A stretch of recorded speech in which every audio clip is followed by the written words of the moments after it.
I don't think the water would actually get into the house. Like if you look at the drain and then the other side of the road. One of my really good friends has been in the market for a little while looking to purchase a duplex here in Cairns, and he's missed out on a few properties, come quite close, but been outbid or missed out for one reason or another. So today we're going to head out and inspect a property with him. I want to run through what we look at when we inspect a property, see if there's any sort of building and pest issues, any issues with the property, plus look at the pros and cons. So looking forward to bringing you with me today as I run through that journey and look through that property with him. A little bit of a background on this property we're heading out to inspect. It come to the market just a couple of days ago and come to the market quite undervalued compared to what had been selling in the area.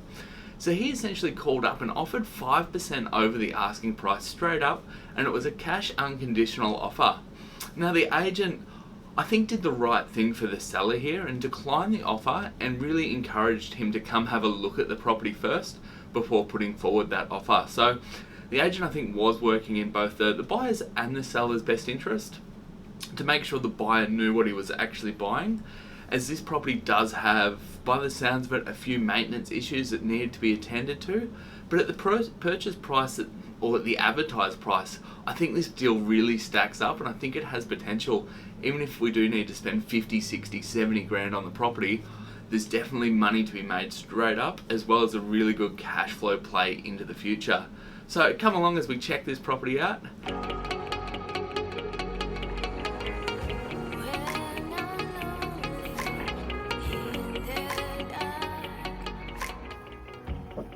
So when we arrived on site, one of the first things we noticed was quite a few people at the property, which is always a good and a bad sign. You want to be competing with people. You don't want to be buying something that no one else wants, but at the same time, you also want to be getting at a good price. When there's a lot of people there, you're creating competition.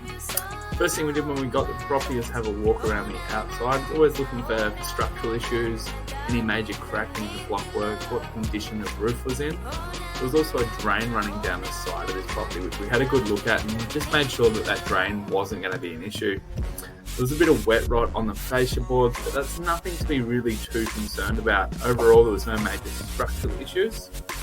Moving inside the property, and it left a fair bit to be desired, but sort of in a good way. Like, property needed a paint, definitely needed bathrooms and kitchens renovated, but overall, there was nothing that money couldn't fix, and there was really nothing super structural there. Overall, we sort of budgeted around 20 grand per side, so that was to do the kitchens, the bathroom, and give the inside a paint. It was going to cost somewhere around 20 grand per side, so there was the 2 units. We were looking at around 40,000 to renovate the inside of this property. As you can see, the bathrooms were pretty rough, but I actually think we might be able to salvage this bathroom, so bit of an interesting one. The outside of the property is something else as well we're going to have to look at budgeting some money for. I think we need to get rid of all the trees surrounding the property and give the outside a coat of paint, some new fencing. So back into the office and jumping into to a spreadsheet quickly. I love a good spreadsheet.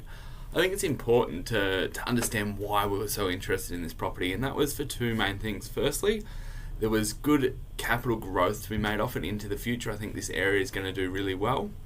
Secondly, there was room to improve the value of the property and make some instant equity. And thirdly, it was going to cash flow really, really well. So jumping into the spreadsheet and giving my breakdown. Firstly, on renovation costs. Essentially, we were looking at around $48,000 worth of renos. So that was to do one of the kitchens, one of the bathrooms, flooring in both the units, internal paint to both the units, tree lopping, fencing, and external paint. We're looking at around $48,000. Now, they're just rough numbers. But from my experience, they're pretty close to spot on to what you can do those things for here in Cairns.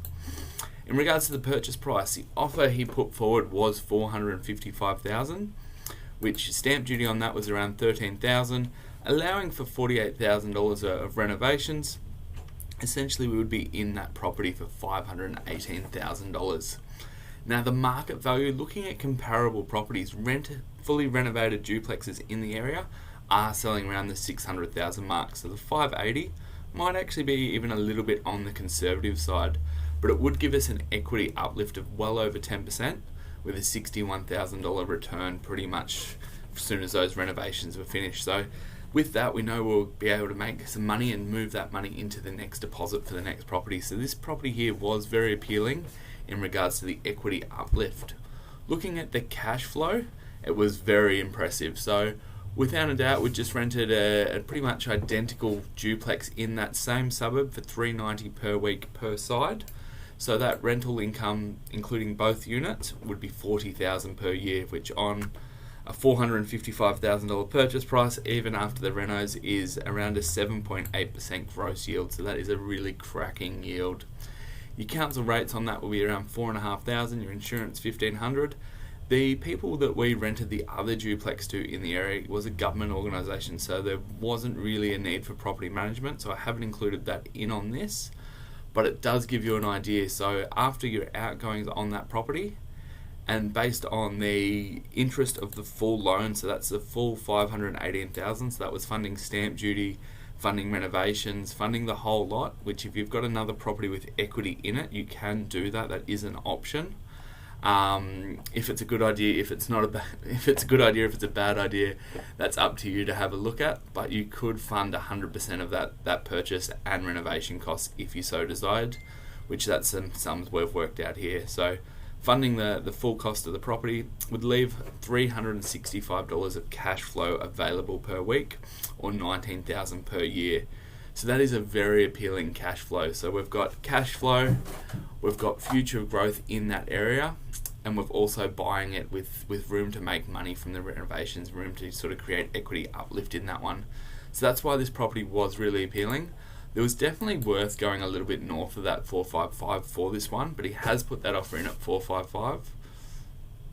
So let's see what comes of it. So we've finally heard back from the agent regarding Jono's offer, and just to recap on what this journey's been, essentially we originally put forward an offer of 455 on the property, sight unseen, cash unconditional. My mate had a drive past the property, knew the area really well and knew the potential upside, which when we went through the home, yes, the property absolutely needed work. We worked out a renovation budget of around $48,000, and it still made it quite a profitable exercise. So he was happy to continue with his offer of 455, and we submitted that to the agent. Essentially now it's 2 days on, and we have just heard back from the agent. Now, extremely disappointingly, essentially the agent never reached out to my friend, never encouraged him to increase his offer, and essentially he has missed out on the property. Someone else has come along and paid more. We believe it was only by $5,000 extra, so someone has come along and picked up that property for $460,000, which makes it a sensational buy, but a little bit disappointing there wasn't any sort of renegotiation or coming back and sort of encouraging him that there was 5 other offers on that property. So anyway, that's how the cookie crumbles. The search will continue for my friend. But it does give you a bit of an idea of what we're looking at when we're out there hunting for properties. The numbers that we're crunching behind the scenes, so when we go through and work out the cash flow position, how we arrive at that, and some renovation costings for a basic property like that one.